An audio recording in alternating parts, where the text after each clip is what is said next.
Good morning friends. जैसा कि हम लोग ITI electrician trade second year के अनुसार 2 प्रैक्टिकल कर चुके हैं, फिर तीसरा आज का प्रैक्टिकल होगा। ये जैसे कि अभी पिछले प्रैक्टिकल में हम लोग किए डीसी मशीन का टर्मिनल को फाइंड आउट किए, तो आज का प्रैक्टिकल होगा कि डीसी मशीन का टर्मिनल फाइंड आउट करने के बाद क्या क्या मिला, सीरीज, शंट और आर्मेचर।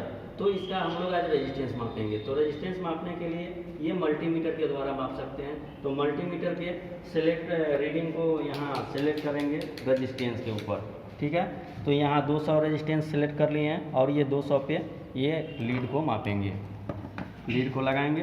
तो अभी पिछले प्रैक्टिकल में हम लोग क्या किए थे, इसको आर्मेचर, ये जो है यह था शंट फील्ड, ठीक है।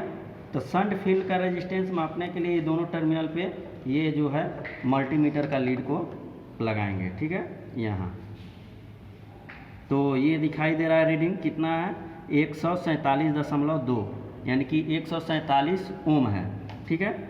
अब इसके बाद यहाँ ये जो टर्मिनल पता चला था हम लोगों को सीरीज फील्ड, तो सीरीज फील्ड का ये टर्मिनल यहाँ है, इसको हम लोग लगा के देखेंगे कितना रीडिंग दिखा रहा है। तो एक ये है और एक ये ऊपर वाला, ठीक है। ये दोनों को लगा रहे हैं तो ये क्या पता चल रहा है, 0.14, ठीक है। 0.14, 1.3, क्या रीडिंग है, 1.3, ठीक है। तो ये पता चल गया इसका रेजिस्टेंस, यानी कि ये सीरीज फील्ड का है, ठीक है। तो सीरीज फील्ड का रेजिस्टेंस कितना है, कम ही होता है। थ्योरी में पढ़े कि ये मोटे तार और कम लपेट का बना होता है, जिसके कारण रेजिस्टेंस कम होगा। फिर आगे क्या बचा, ये एक हम लोगों का आर्मेचर का। तो आर्मेचर का ये लीड को यहाँ लगाएंगे दोनों टर्मिनल पे, ठीक है। और ये लगाने के बाद यहाँ रीडिंग देखेंगे क्या दिखाई दे रहा है। तो इस तरह से ये रीडिंग दिखाई दे रहा है कितना, 93.4। ये थोड़ा सा इसको घुमा करके देख लेंगे क्या बता रहा है, सही है कि नहीं है।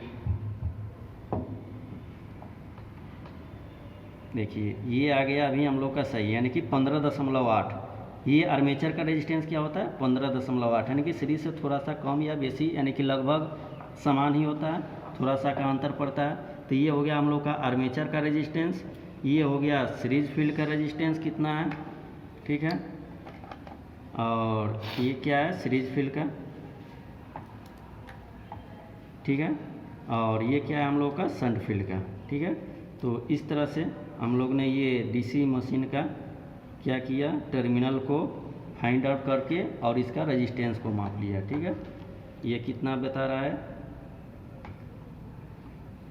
147. तो हम लोग थ्योरी में पढ़े हैं कि शंट फील्ड का रेजिस्टेंस क्या होता है, ज़्यादा होता है। तो शंट फील्ड का रेजिस्टेंस क्यों ज़्यादा होता है कि ये पतले तार और अधिक लपेट का बना होता है। तो पतले तार अधिक लपेट का बना होने के कारण जब अधिक टर्न देंगे तो रेजिस्टेंस ऑटोमेटिक है ज़्यादा होगा। तो इसलिए ये जो शंट फील्ड है ये इसमें रेजिस्टेंस ज़्यादा बता रहा है।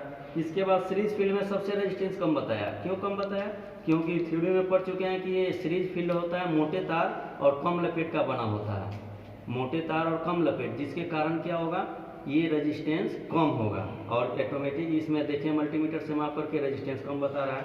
इसके बाद आर्मेचर थोड़ा सा, यानी कि सीरीज फील्ड से आर्मेचर थोड़ा ज़्यादा है। ये इसमें आर्मेचर से थोड़ा सा रेजिस्टेंस ज़्यादा देते हैं, टर्म ज़्यादा देते हैं, जिसलिए क्या होता है इसका रेजिस्टेंस थोड़ा सा ज़्यादा है। किसी किसी मशीन में आर्मेचर और सीरीज दोनों का समान ही रेजिस्टेंस बताता है, 2-4 ओम के इधर उधर, ठीक है। तो उससे कोई दिक्कत नहीं है। और उससे पता करने के लिए हम लोग ये कार्बन ब्रश को हटा करके पता कर सकते हैं कौन आर्मेचर का है, किससे कितना है, ठीक है। तो आज का ये प्रैक्टिकल हम लोगों का डीसी मशीन का टर्मिनल को फाइंड आउट करने के बाद डीसी मशीन का फील्ड वाइंडिंग का रेजिस्टेंस चेक किए, आर्मेचर वाइंडिंग का रेजिस्टेंस चेक किए और सीरीज फील्ड वाइंडिंग का रेजिस्टेंस चेक किए। तो इस तरह से चेक करने के लिए हम लोग ये मल्टीमीटर का सहारा लिया। और इसके बाद अगला प्रैक्टिकल होगा, हम लोग का इसका कनेक्शन करके देखेंगे, यानी कि डीसी सीरीज जनरेटर कैसे बनेगा, शंट जनरेटर कैसे बनेगा, कंपाउंड जनरेटर या मोटर कैसे, ये दोनों का कनेक्शन कैसे करेंगे, ठीक है। अगले मिलेंगे अगले वीडियो में। Thank you.